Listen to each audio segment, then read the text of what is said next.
Indians seized and then came to dispose of their booty, have their rebels, and fit out new expeditions in the English colonies.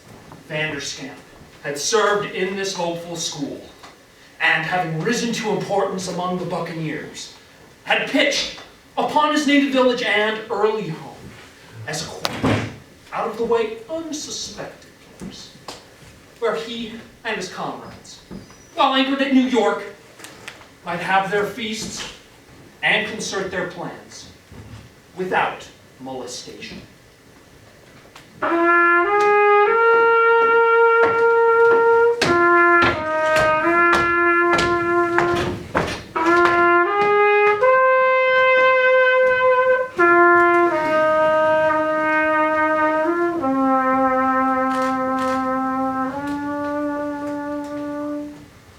At length, the attention of the British government was drawn to these piratical enterprises which have become so frequent and outrageous.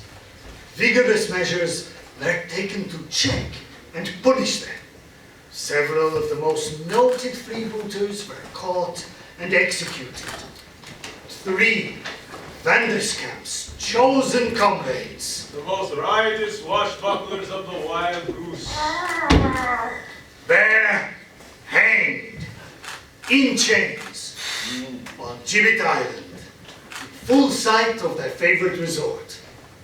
As to Vanderskamp himself, he and his man Pluto had again disappeared, and it was hoped by the people of Communipaw that he had fallen in some foreign brawl.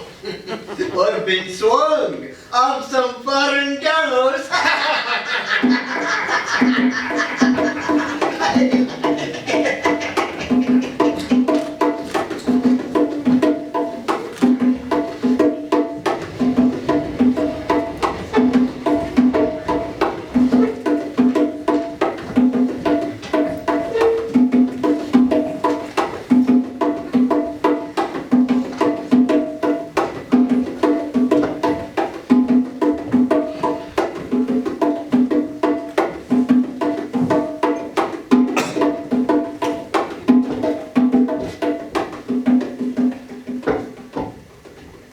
For a time, therefore, the tranquility of the village was restored. The worthy Dutchmen once more smoked their pipes in peace, eyeing with peculiar complacency their old pests and terrors, the pirates, dangling and drying in the sun on Gibbet Island. This perfect calm was doomed at length to be ruffled. The fiery persecution of the pirates gradually subsided. Justice was satisfied with the examples that had been made, and there was no more talk of Kidd and the other heroes of Light Kidney.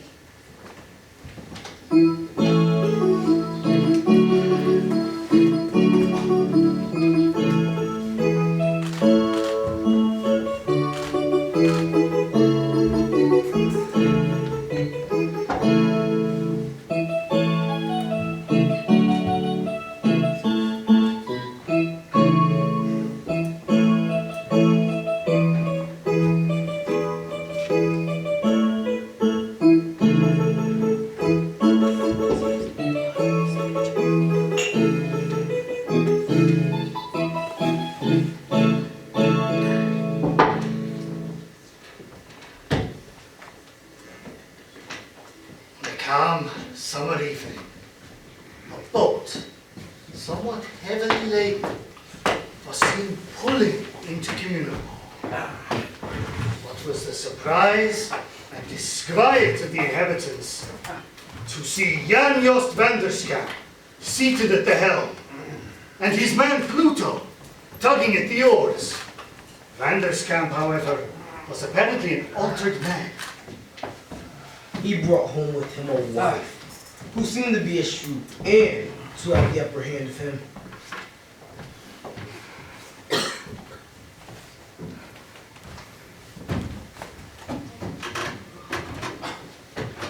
He was no longer the swaggering, bully ruffian.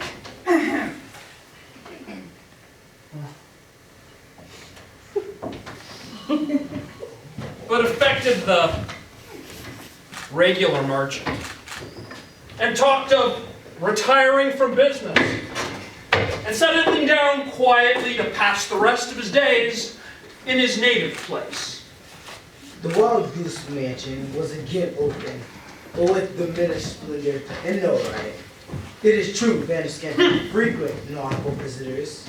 Yet the sound of merriment was occasionally overheard in his house. But everything seemed to be done under the rose. And old Pluto was the only servant that officiated at these orgies.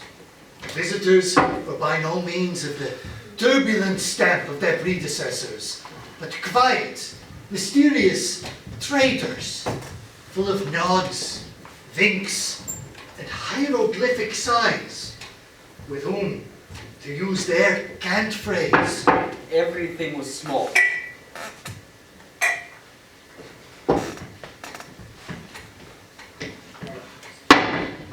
Their ships came to anchor at night in the lower bay, and on a private signal, Vanderskamp would launch his boat, And accompanied solely by his man Pluto, would make them mysterious visits.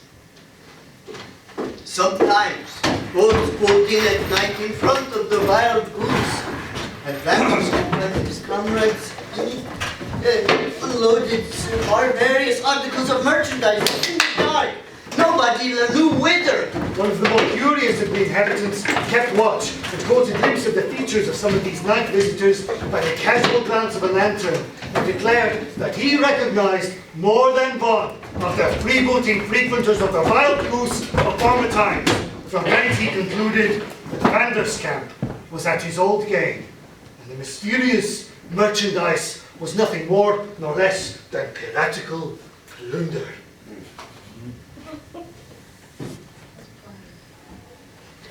Some observed that this was no more than Vanderskamp and his comrades, having been driven from their old line of business by the oppressions of government, have now resorted to smuggling to make both ends meet.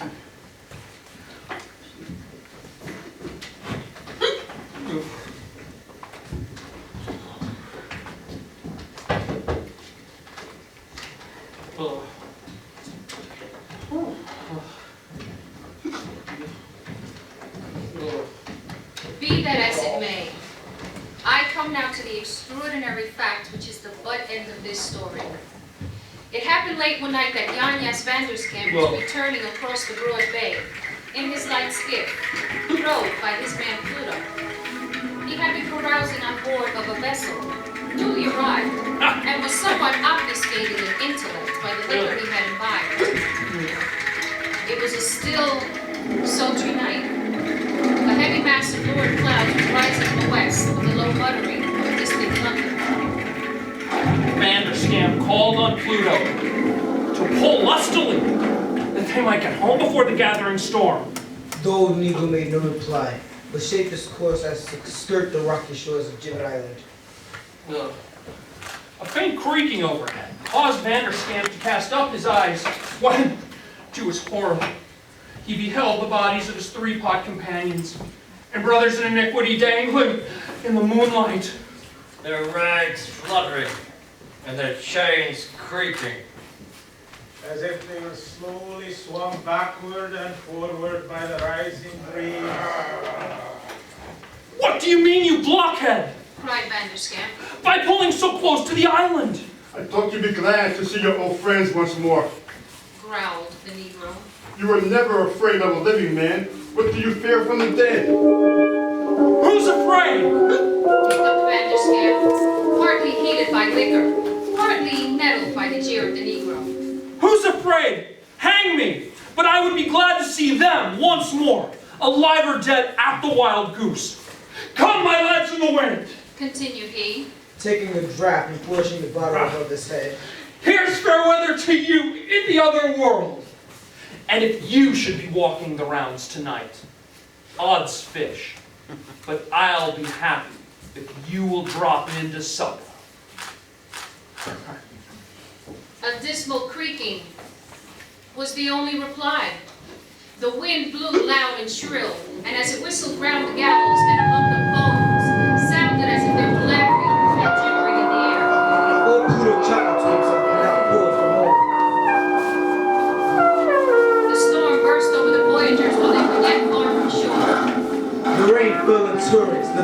crashed the field, and the lightning kept up with incessant blaze. It was stark midnight before they landed at the airport, dripping and shivering, dancing and clawing.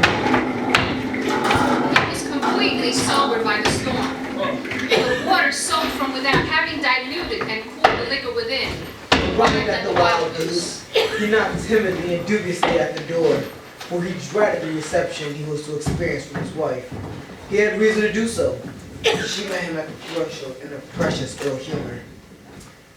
Is this a time Said she, to keep people out of their beds, to bring home company, to turn the house upside down? Company? Said Vanderskamp, meekly. I have brought no company with me, wife. No, indeed. They got here before you, but by your invitation. And blessed-looking company they are, truly. Vanderskamp's knees smote together. For the love of heaven, where are they, wife? Where? Why, in the blue room, upstairs, making themselves as much at home as if the house were their own. Oh. Vanderskamp made a desperate effort, scrambled up to the room and threw open the door. Sure enough, there at the table on which burned a light as blue as brimstone sat the three guests from Shibboleth Island, with halters round their necks and bobbing their cups together. As if they were hobnobbing and trolling the old Dutch freebooters' glee. Since translated into English. For three merry lads be we, and three merry lads be we. I on the land, and thou on the sand, and Jack on the gallows.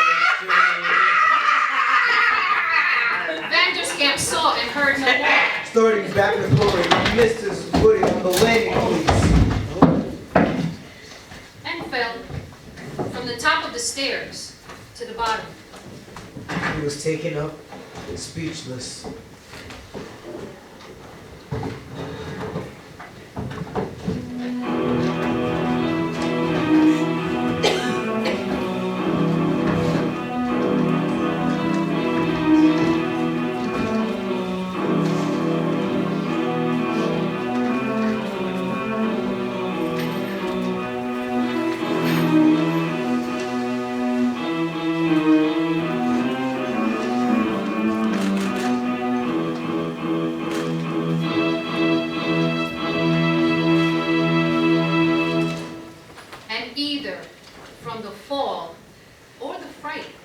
Was buried in the little Dutch church at Bergen on the following Sunday.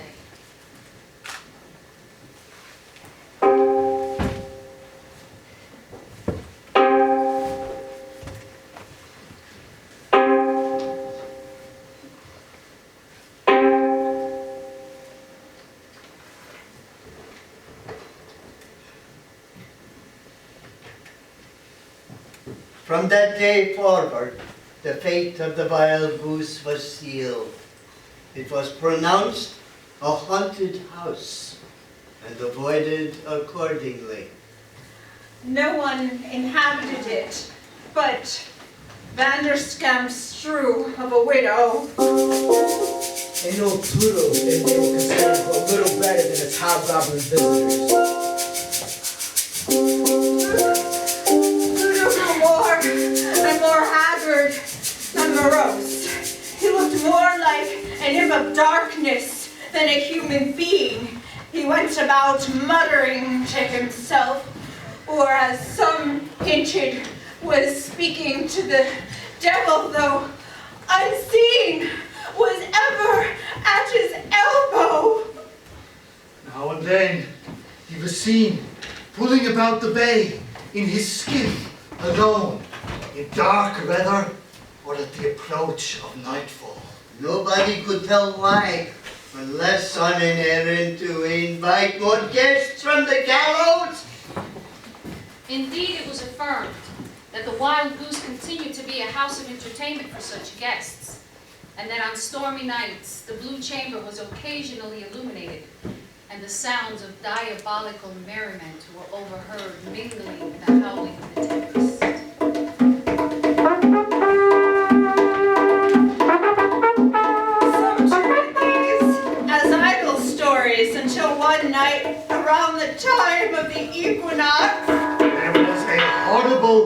uproar in the wild goose, which could not be mistaken. It was not so much the sound of revelry, however, as strife. The two or three piercing shrieks that pervaded every part of the village. Nevertheless, no one thought of hastening to the spot. On the contrary, the honest burghers of Communipaw drew their nightcaps over their ears and buried their heads under their bedclothes at the thought of Vanderskamp and his gallows companions.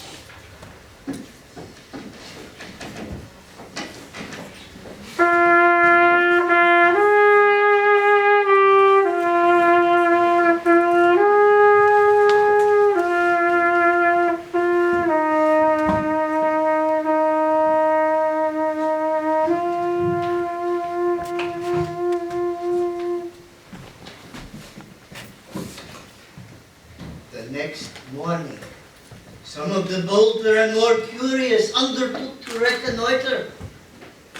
All was quiet and lifeless at the Wild Goose. The door yawned wide open, and had evidently been open all night, for the storm had beaten into the house. Gathering more courage from the silence and apparent desertion, they gradually ventured over the threshold. The house had indeed the air of having been possessed by devils. Everything was topsy-turvy. Trunks had been broken open, chests of drawers and corner cupboards turned inside out, as in a time of general sack and pillage.